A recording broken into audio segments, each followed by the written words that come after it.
connaîtrez la vérité, et la vérité vous affranchira.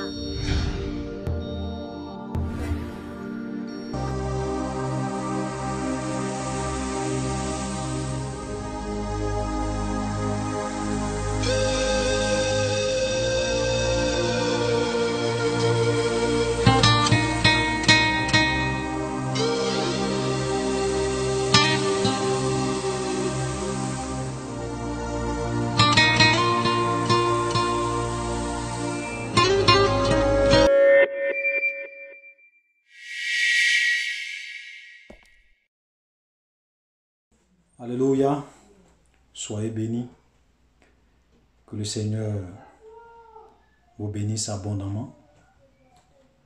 Nous allons aujourd'hui essayer de répondre à une question. Comment faire pour avoir la vie éternelle? Donc cette question a été posée à Jésus dans le livre de Luc, le chapitre 18, le verset 19, pardon, Luc chapitre 18, le verset 18. Nous pouvons faire la lecture. Un chef interrogea Jésus et dit: Bon maître, que dois-je faire pour hériter la vie éternelle? C'est une question vraiment importante. Je veux dire, tout le monde veut vivre éternellement. Si quelqu'un pouvait nous donner le cadeau de la vie éternelle, je ne pense pas qu'il y ait un homme dans ce monde qui allait refuser cela. Tout le monde souhaite vivre éternellement. Tout le monde veut avoir la vie éternelle. Donc la question qui sera vraiment posée à Jésus, c'est une question vraiment très importante, très intéressante. Que dois-je faire pour avoir la vie éternelle? Que dois-je faire pour gagner le paradis? Que dois-je faire un jour pour être avec Dieu? Et Jésus va répondre. Mais je voudrais un peu situer le contexte avant que nous ne rentrions dans la réponse de Jésus. La réponse que Jésus va donner, c'est une réponse qu'il va donner par rapport à la loi de Moïse. Par rapport à l'ancienne alliance. Parce que nous ne sommes pas ici dans la nouvelle alliance parce que Jésus n'avait pas encore tout accompli. Donc la réponse que Jésus va donner, il va se baser sur les commandements de Moïse, ok, pour donner la réponse, pour avoir la vie éternelle à la question qui lui sera posée. C'est normal. Mais ça ne demeure pas moins une bonne réponse. Ça, je voudrais le signifier, ça ne demeure pas moins une très bonne réponse. Et donc, Jésus, verset 19, lui répondit: Pourquoi m'appelles-tu bon? Il n'y a de bon que Dieu seul. Voilà un verset souvent que les gens prennent et puis disent non, ce verset-là prouve que Jésus n'est pas Dieu. Parce que Jésus dit: Pourquoi m'appelles-tu bon? Il n'y a de bon que Dieu seul. Voilà, c'est une mauvaise compréhension. Parce que n'oublions pas que Jésus étant sur la terre, il était parfaitement homme. Il se faisait lui-même appeler le Fils de l'homme. Mais il était aussi Dieu. Ça, c'est quelque chose qui nous dépasse. Okay? Comment quelqu'un peut être parfaitement homme et parfaitement Dieu en même temps. Mais la Bible dit, nous y croyons. Voilà, parce que le problème avec la plupart des gens, c'est qu'ils veulent toujours comprendre Dieu. Ils veulent toujours tout connaître de Dieu. C'est impossible. Parce que Dieu, il transcende l'homme. Dieu est au-dessus de l'homme. L'intelligence que tu as, c'est Dieu qui t'a donné. La compréhension que tu as, c'est Dieu qui t'a donné. Dieu est en dehors de la création. C'est parce que c'est lui qui a tout créé. Donc, une créature ne peut pas connaître son créateur dans toutes ses dimensions. C'est impossible. C'est pour cela que ce n'est pas toutes les réponses qu'on pose sur Dieu. On peut avoir une réponse à cela. C'est impossible. Parce que si quelqu'un vient te dire, mais avant que Dieu lui-même qui l'a créé, ça c'est une question. Vous voyez, parce que dans l'homme, puisque nous sommes des hommes matériels, nous sommes des hommes, nous avons été créés. C'est-à-dire que nos parents nous ont mis au monde, eux aussi on les a mis au monde, eux aussi on les a mis au monde. Donc, dans notre pensée, nous avons toujours tendance à croire que c'est comme ça que les choses se font. Ça veut dire, on veut appliquer ça même sur Dieu pour dire, mais Dieu lui-même, qui l'a créé? Ça veut dire qu'on a toujours tendance à ramener Dieu à notre nature humaine, à le rabaisser toujours à notre nature humaine. Bon, c'est normal parce qu'on est des hommes. En fait, on réfléchit en fonction de nous. C'est logique, mais Dieu n'est pas un homme. Ça veut dire que Dieu transcende l'être humain. C'est pour cela qu'on ne peut pas tout connaître sur Dieu. Impossible. C'est pourquoi il y a des questions que tu vas vouloir chercher à connaître si tu ne peux pas. Parce que Dieu te dépasse, Dieu te transcende. Il est au-dessus de ton intelligence. Voilà. Donc, Dieu, il était parfaitement homme. Jésus était parfaitement homme, mais il était également parfaitement Dieu. Verset 20, tu connais les commandements. Donc Jésus va lui dire, tu connais les commandements de Moïse, tu connais les 10 commandements. Donc il va prendre certains points des 10 commandements. Il dit, tu ne commettras point d'adultère. Donc quelqu'un qui veut avoir la vie éternelle ne doit pas commettre d'adultère. Chercher la femme de son prochain. C'est ça l'adultère. Il ne doit pas commettre d'adultère. Celui qui veut avoir la vie éternelle, il dit, tu ne tueras point. Tu ne dois pas tuer. Tu ne déroberas point. Tu ne dois pas voler. Donc, quand tu vis dans le vol, tu ne peux pas avoir la vie éternelle. Et aujourd'hui, nous vivons dans un monde où les plus grands voleurs, ce ne sont pas ceux qui sont en prison. Les plus grands voleurs sont en liberté parce qu'ils détournent des milliards, des milliards, des milliards. Et ce sont eux qui sont en liberté. Et ce sont les gens peut-être qui volent des petites sommes qui sont en prison. Mais vous savez, il y a la justice des hommes. Peut-être qu'ils vont échapper à la justice des hommes. Mais la justice de Dieu, personne ne peut échapper à la justice de Dieu. C'est pour cela que quand tu es sur la terre, vis ta vie par rapport à Dieu et non pas par rapport aux hommes. Si tu ne vis pas ta vie par rapport à Dieu, la justice de Dieu va te rattraper un jour. Ça, c'est très important. Donc, tu ne déroberas point. Il dit, tu ne diras point de faux témoignages. De faux témoignages. Et aujourd'hui, il y a tellement de faux témoignages. Souvent, on apprend des choses sur quelqu'un, on relaie. Tu ne sais même pas si c'est vrai. Tu ne sais même pas si c'est faux. Tu relais. Voilà. Donc, il faut qu'on fasse beaucoup attention. Le faux témoignage, c'est par exemple lorsque tu vas en justice et puis tu dis, moi je suis témoin. J'étais là. Et tu dis, oui, il a fait ça. Alors qu'en réalité, toi-même, tu sais que c'est faux. C'est ça, rendre un faux témoignage. Et ensuite, donc, pour avoir la vie éternelle, tu ne dois point rendre de faux témoignages. Ensuite, Jésus dit, honore ton père et ta mère. Celui qui veut avoir la vie éternelle doit honorer son père et sa mère. Aujourd'hui, nous vivons dans un monde où les gens n'ont plus de respect pour leurs parents. Les gens n'honorent plus leur père, ils n'honorent plus leur mère. Ils parlent à leurs parents comme si leurs parents étaient leurs amis. Aucun respect. Ce qui fait que beaucoup de personnes meurent jeunes.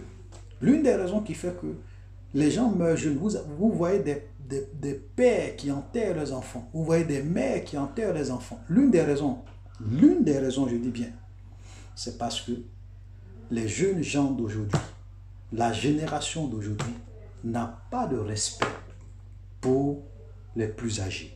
Ils n'ont pas de respect pour les personnes qui ont l'âge de leur père, l'âge de leur mère, et eux-mêmes, les géniteurs, ils n'ont aucun respect pour eux. Parce que la parole de Dieu dit, honore ton père et ta mère, afin que tu vives longtemps sur la terre que Dieu t'a donnée. Et si tu violes cette loi, tu ne vas pas vivre longtemps. Voilà, tu ne vas pas vivre longtemps. Donc, voilà voilà les conditions que Dieu va donner à ce jeune homme. Il va dire à ce chef, écoute, tu veux avoir la vie éternelle, tu ne commettras point d'adultère, tu ne tueras point, tu ne déroberas point, tu ne diras point de faux témoignages, honore ton père et ta mère. Je le répète encore, ça c'est vraiment dans le cadre de la loi de Moïse. Voilà, il faut que ça soit clair dans l'esprit des gens. Mais ça ne demeure pas moins une bonne réponse, comme je l'ai dit. J'ai, dit-il, Le verset 21 est très intéressant. Regardez, il dit, j'ai, dit-il, observé toutes ces choses dès ma jeunesse. Franchement, quand j'ai lu ça, j'étais marqué. J'ai, dit-il, observé toutes ces choses dès ma jeunesse. Et n'oublions pas, parce que quand vous lisez le texte, vous voyez que c'était quelqu'un qui était très riche. C'était un riche. Nous allons voir ça par la suite. Il était très riche. Et il dit, j'ai, dit-il, observé toutes ces choses dès ma jeunesse. Quelqu'un qui n'a jamais commis d'adultère, qui a respecté la loi de Moïse. Parce qu'il dit dès sa jeunesse. Ça veut dire que depuis qu'il est jeune, il a mis en pratique tous ses commandements.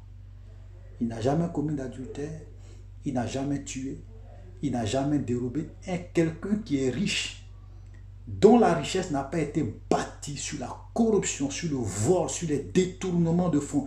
Il dit qu'il a observé toutes ces choses, qu'il n'a pas bâti sa richesse sur le vol, sur les détournements. Il n'a jamais dérobé. Il n'a jamais rendu de faux témoignages. Il a honoré et il honore son père et sa mère. J'ai dit, waouh! Ça, c'est vraiment extraordinaire. Parce que, vous voyez, vous pouvez mentir aux hommes. Mais tu ne peux pas venir devant Jésus et puis dire, Jésus, oui, j'ai observé toutes ces choses, alors que dans ton cœur, tu sais que Jésus va te recadrer. Donc, s'il a dit ça à Jésus, et Jésus n'a pas contesté, parce que la Bible dit que Jésus, ayant entendu cela, lui dit, il te manque une chose. Ça veut dire que Jésus est d'accord qu'effectivement, c'est la vie qu'il a menée. Mais il va lui dire, il te manque une chose. Vends tout ce que tu as. Distribue-le aux pauvres. Et tu auras un trésor dans les cieux. Puis viens et suis-moi. Donc Jésus va lui dire, c'est bien. En tout cas, tu as tout fait. Mais il y a une seule chose qui te manque. Une seule chose. Va vendre tout ce que tu as. C'est pas la peine de venir me donner. Parce que ça là, si c'était les soi-disant prophètes d'aujourd'hui, vont dire, ah, va vendre tout ce que tu as, envoie-moi l'argent. Viens investir dans mon ministère, viens bénir mon ministère. Non, Jésus n'est pas dans ça. Jésus n'est pas dans ça. Il dit, mon ami, ce que tu as, tu vends. Quand tu vas finir de vendre, tu prends cet argent, tu le donnes aux pauvres. Il ne faut pas venir me bénir. Il ne faut pas venir bénir mon ministère avec ça. Vous voyez, le langage de Jésus est différent du langage des hommes de Dieu qu'on a aujourd'hui. Des soi-disant prophètes qu'on a aujourd'hui. Jésus n'est pas intéressé par l'argent. Jésus n'est pas intéressé par le matériel. Quand il regarde un homme, ce qui l'intéresse, c'est sa vie. C'est ton âme que Jésus veut. C'est ton âme. C'est pas ton argent. Il dit, mon ami, il te manque une seule chose. Va vendre tout ce que tu as. Donne-le aux pauvres. Ensuite, quand tu vas finir de donner aux pauvres, tu viens et tu me suis. Ça veut dire que Jésus l'invitait à être un apôtre. De la même manière que Jésus a appelé les autres apôtres. Ce monsieur-là, Jésus l'a appelé à le suivre et à devenir plus tard un apôtre. Va vendre, puis viens et suis-moi. Comme il a dit aux autres apôtres, suivez-moi. Mais regardez la réaction de cet homme. Lorsqu'il entendit ces paroles, le verset 23, il devint tout triste, car il était très riche. Écoutez très bien. Il dit, lorsqu'il entendit ces paroles, il devint tout triste, car il était très riche. Il était riche. Et donc, quand il voyait tout ce qu'il allait perdre, ah, je vais aller donner tout, donc je vais redevenir pauvre. Il va devenir triste. Et le fait qu'il soit devenu triste, ça veut dire qu'en réalité, Jésus vient de mettre le doigt sur son véritable problème. Sur son véritable problème. Et Jésus va dire au verset 24, voyant qu'il était devenu tout triste, dit-il. Jésus va dire qu'il est difficile à ceux qui ont des richesses d'entrer dans le royaume de Dieu. Car, au verset 25, car il est plus facile à un chameau de passer par le trou d'une aiguille qu'à un riche d'entrer dans le royaume de Dieu. Je reprends ce verset. Jésus, voyant qu'il était devenu tout triste, dit qu'il est difficile à ceux qui ont des richesses d'entrer dans le royaume de Dieu, car il est plus facile à un chameau de passer par le trou d'une aiguille qu'à un riche d'entrer dans le royaume de Dieu.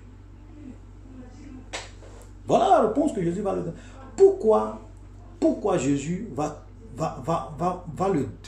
mettre le point sur ça, sur sa richesse? Pourquoi Jésus va lui dire, va vendre tout ce que tu as? Parce que sa richesse était devenue pour lui un Dieu. Cet homme riche, il commençait, c'est-à-dire que la richesse était pour lui plus que Dieu. Alors que le premier de tous les commandements, Jésus ne l'a pas mentionné ici. C'est pour cela que Jésus a mis le point sur son problème. Tu aimeras le Seigneur ton Dieu de tout ton cœur, de toute ton âme, de toute ta pensée et de toute ta force. Et Dieu avait dit au peuple d'Israël, tu n'auras point d'autre Dieu devant ma face. Tu n'auras point d'autre Dieu devant ma face, car je suis un Dieu jaloux.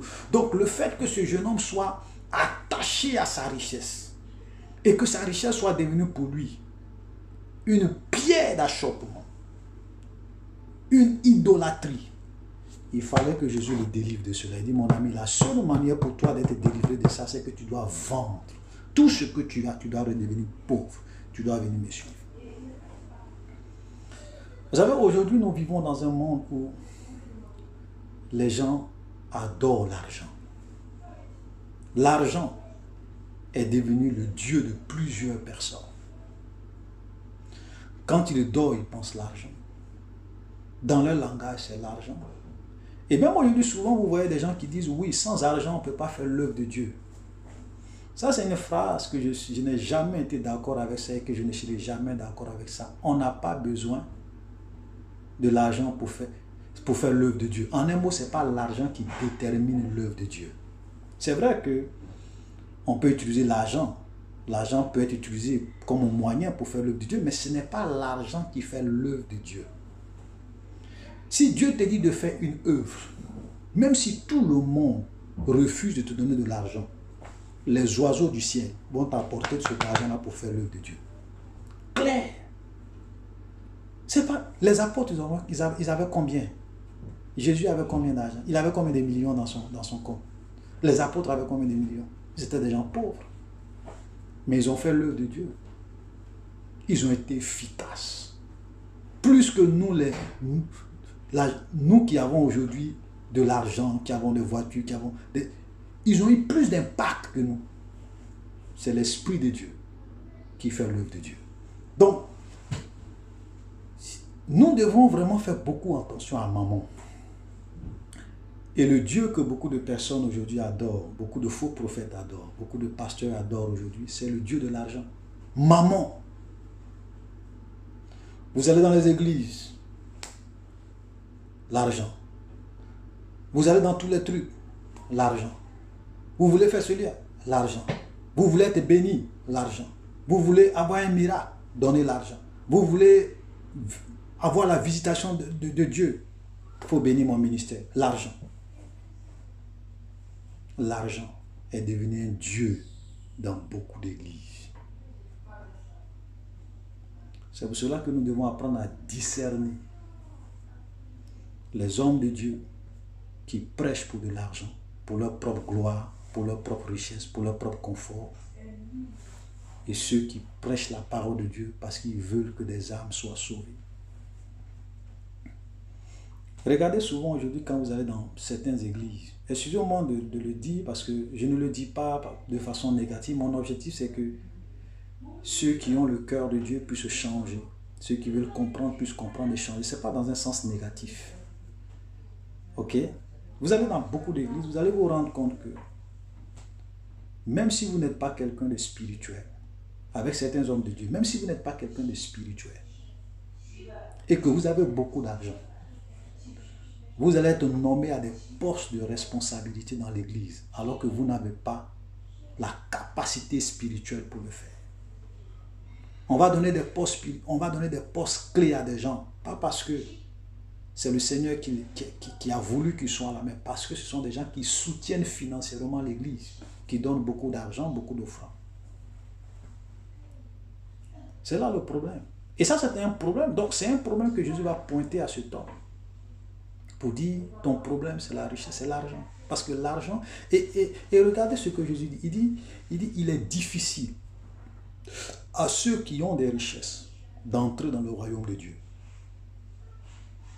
Aujourd'hui, nous voyons des pasteurs qui passent plus leur temps à dire aux gens, oui, frère, tu es né pour être riche, tu es né pour être prospère, tu es né pour être grand, tu es né pour être fort, mais ils ne vous disent pas qu'il est difficile à ceux qui ont des richesses, à ceux qui placent leur confiance dans des richesses terrestres, d'entrer dans le royaume de Dieu. Parce que ce n'est pas que Dieu veut qu'on soit pauvre. Soyons clairs. Ce n'est pas que Dieu veut qu'on soit pauvre. Mais c'est parce que quand on a beaucoup d'argent, souvent il y a des pièges. Il y a des désirs. Si tu n'as pas appris à être quelqu'un qui a été brisé par Dieu, qui a compris un certain nombre de choses, avec l'argent, tu seras orgueilleux. Avec l'argent, tu vas te croire au-dessus de tout le monde. Avec l'argent, tu n'auras même plus peur de quelqu'un. Regardez des gens souvent dans les églises comme ils parlent à leur pasteur. Parce qu'ils ont l'argent, ils parlent à leur pasteur comme si leur pasteur était des torchons pour eux. Parce qu'ils ont une voiture, parce qu'ils ont beaucoup d'argent. Donc ils parlent aux hommes de Dieu comme ils s'en foutent. Et souvent même quand des pasteurs les appellent pour leur dire « Ah mon frère, tu as fait ça, c'est pas bon. Change de vie, voilà ce que j'ai appris de toi. » Ils se fâchent, ils quittent l'église. Voilà le danger de l'argent. Et donc, au lieu que les pasteurs passent leur temps à dire aux gens « Soyez riches, soyez bénis, soyez prospères », on doit leur dire, comme Jésus l'a dit, qu'il est plus difficile. C'est-à-dire que l'argent, si tu ne fais pas attention, l'argent va te perdre. La gloire va te perdre. La richesse va te perdre. Et Jésus même dit, il est plus facile pour un chameau de passer par le trou d'une aiguille qu'à un riche d'entrer dans le royaume de Dieu. Ça veut dire qu'il y a beaucoup de personnes au dernier jugement qui vont aller à l'enfer à cause de leur amour pour l'argent. Il y a des jeunes filles qui ont détruit leur vie à cause de l'amour de l'argent. Il y a des jeunes filles qui sont allées se jeter dans les bras des gens à cause de l'argent. Il y a des hommes qui sont devenus des directeurs, qui sont devenus riches par la corruption morale, par des détournements de fonds, par cause de l'amour de l'argent. Il y a des gens qui ont sacrifié leur famille à cause de l'amour de l'argent. L'argent est en train de perdre le monde. L'argent est en train de perdre aujourd'hui l'Église. C'est pour cela que celui qui n'apprend pas à faire attention au Dieu maman, à se détourner de l'amour de l'argent, à faire beaucoup attention, il va se perdre. Donc, voilà la réponse que Jésus va donner à cet homme riche. Il dit, voilà les conditions pour être riche. Pour avoir la vie éternelle. Tu veux avoir la vie éternelle? Ne commets pas d'adultère. Ne tue pas. Ne vole pas. Ne dis pas de faux témoignages. Honore ton père et ta mère. Ne place pas ta confiance en l'argent. Va vendre tout ce que tu as.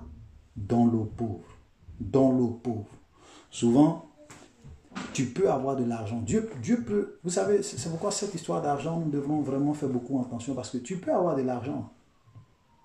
Il y a des gens qui sont convertis. Mais leur argent n'est pas converti. Ils peuvent être dans des églises. Il y a des besoins qui sont là. Il y a des frères qui ont des problèmes. Il y a des veuves, il y a des orphelins. Mais donner leur argent, il ne faut pas compter sur.